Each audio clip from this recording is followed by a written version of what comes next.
Dr. Helen Glueck has just turned 86. At a time in life when others have long since retired, she keeps on laboring in her chosen profession. Why? Because she loves what she's doing. She loves the fact that it's important to the cause of medical discovery.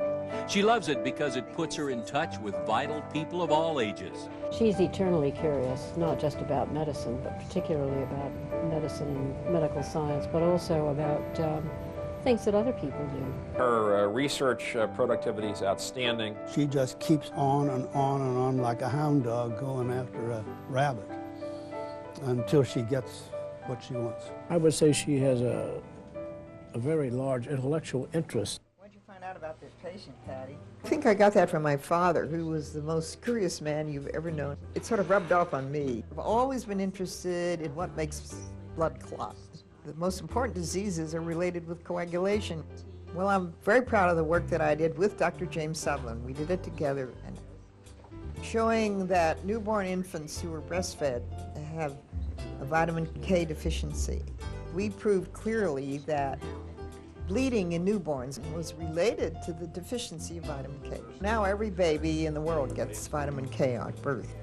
Dr. Glueck, with a colleague, found that the drug Coumadin is harmful to fetuses. Now, expectant mothers with phlebitis are treated with heparin, as recommended by their research. She has a tremendous national and international reputation in the field of blood coagulation. She's not a basic science research in the classic sense, but does more clinically oriented research. Then in that she excels and continues to excel to this day. She's a very caring physician. She had many, many patients who were devoted to her. She's extremely interested and continues with an extreme, intense interest in patients and their well-being. What happened to the baby? I like patients. I find them interesting. And I teach PATH residents every day, and I always tell them, talking to the patient and learning about the patient is more important than what you're learning for me right now in this laboratory. Good physician is always interested. And if he isn't, he's not a good physician.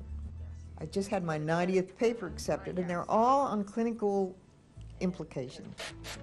But I use a laboratory, I have to prove it. She is a careful person with an absolute strict code. You can always count on what she says in speech or in writing as to be absolutely so. Helen Glueck is really part of a Cincinnati medical dynasty.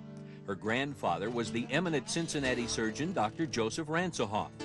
Her father, Dr. Samuel Iglauer, was equally famous in the field of ears, nose, and throat. Her son is medical director of the Jewish hospital. She was a sort of a generation ahead of her time in that she successfully carried a full-time career as well as being a mother. Which brings up the question, what was it like going to medical school back when there were few women physicians? It was rough. Medical school was rough. She was one of the early women who entered into the area that was supposed to be all male. Helen's father had his own views about women in medicine. I said, I want to go to medical school. He said, I don't want you to go. I guess he knew that I meant it. She made it clear that she was going to do okay, and she did. I remember her telling stories of coming into a class and being told she was a persona non grata there and that she'd better leave. Helen persisted and finally gained admittance to all classes. When I went to medical school, there were only 4 women in my class. Now half of our admitting class are women. So the whole picture's changed. She continued to fight prejudice against women when she applied for residency. One doctor was quite open about it. And he said, I guess I'll have to admit you on account of your father, who's a good friend of mine. Well, then I put on a big act. You know, you admit me on my qualifications or not on account of my father. She was a pioneer in securing, in the area of medicine, position for women, which was not easy. First year that I started in residency was in July in the middle of a polio epidemic, when we saw hundreds of wonderful young people dying of polio, and for years the tunnels in our hospital were lined with the iron lungs. The next month was a meningitis epidemic. We didn't have the advantages of all these miraculous drugs. These are miracles to me, these drugs. While at medical school, she met someone who would change her life.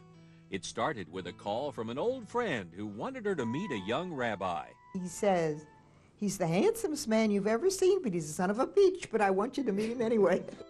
Nelson Glueck, eminent scholar, world-class archaeologist, and president of Hebrew Union College. He swept Helen off her feet. She took time from medical school to accompany him to Palestine, to work by his side on his archaeological digs. When the museum acquired its great Nabatean collection, Dr. Glueck certainly was instrumental, Dr. Nelson Glueck, in acquiring that collection here at the museum, and Helen Glueck's interest has been maintained over all the years. Nelson Glueck passed away. He left Helen a rich collection of ancient art. Cypriots had a lot of sense of humor. This fellow has a tail on his back, which amuses me. Well, we weren't married quite 40 years, and it's 21 years, and I miss him every day. Helen does have a favorite charity, a love she inherited from Nelson. She's not only a supporter, she is a zealot for the Hebrew Union College. And lest you think that Helen's life is all work and no play, She will go down in history as perhaps the worst female golfer ever to grace the turf. She can't score her age on 9 holes at the moment. She tells me often that she's probably the world's worst golfer. And I said, do you have fun? She says, oh, I love it. and there are other loves in Helen's life. One of the things that my mother is most proud of is the accomplishments of her 4 grandchildren. All 4 honors graduates from Harvard. And so Helen Glueck continues to make contributions to medical science. At a recent medical lecture that Helen found particularly exciting, Helen leaned over to me and said, Billy, don't you feel like we're just beginning? And that's how she felt.